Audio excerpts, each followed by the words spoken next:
Hello friends, welcome to our channel. ஒரு பூனை தான் செய்யாத தவறிற்காக சிறையில் தண்டனை அனுபவித்துக் கொண்டிருந்தது. அப்பொழுது அது தனது குட்டி பூனையை நினைத்து மிகவும் கவலை கொண்டது. மறுபுறம் குட்டி பூனை மருத்துவமனையில் சிகிச்சை பெற்று வந்தது. அப்பொழுது அது தனது தாயின் புகைப்படத்தை வைத்து மிகவும் கவலை கொண்டது. அந்த பூனை இன்று எவ்வாறாவது தனது தாயை பார்க்க வேண்டும் என்று மருத்துவமனையை விட்டு வெளியே ஓடி வந்தது.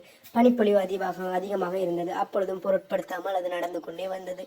அப்பொழுது ஒரு நரி பின்னாடியே இருந்து அந்த பூனையை பார்த்து கொண்டே வந்தது. எப்படியாவது இதை உணவாக்க வேண்டும் என்று துரத்தியது. அந்த பூனையோ பயந்து ஓடிக்கொண்டே இருந்தது. அப்பொழுது திடீரென்று நரி பனிப்பாறை உடைந்து ஒரு ஆற்றில் விழுந்தது. இதை பார்த்த பூனை உடனடியாக அதற்கு உதவி செய்ய சென்றது. தன்னையே கொல்ல வந்த நரி என்று கூட பார்க்காமல் காப்பாற்றியது. அப்பொழுது இருவரும் நண்பர்களானார்கள். அதன் பின்பு பூனைக்கு மிகவும் பசியாக இருந்தபோது இந்த நரி உணவளிக்க மீனை தேடி சென்றது. அப்பொழுது மீனை பிடித்து இருவரும் இருந்து ருசித்த பின் இருவருக்கும் மிகவும் குளிர்ந்தது. அந்த நரி அருகில் இருந்த ஒரு துணி கடைக்குள் போய் காவலர்களை விரட்டிவிட்டு அங்கே இருந்த ஒரு கம்பளி ஆடையை எடுத்து தான் இருந்த இடத்திற்கு வந்து கொண்டிருந்தது.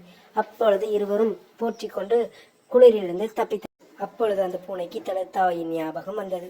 உடனடியாக நரியிடம் கூறி நரி அந்த சிறைச்சாலைக்கு பூனையை அழைத்து சென்றது. உடனடியாக அந்த நரி அந்த பூனையை விடுவித்து வெளியே கூட்டி வந்து தனது குட்டியிடம் சேர்த்து வைத்தது.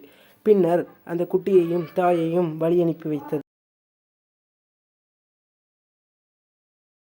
சரி, இந்த வீடியோ உங்களுக்கு பிடிச்சிருந்தா லைக் பண்ணுங்க, ஷேர் பண்ணுங்க, கமெண்ட் பண்ணுங்க, மறக்காம சப்ஸ்கிரைப் பண்ணிடுங்க.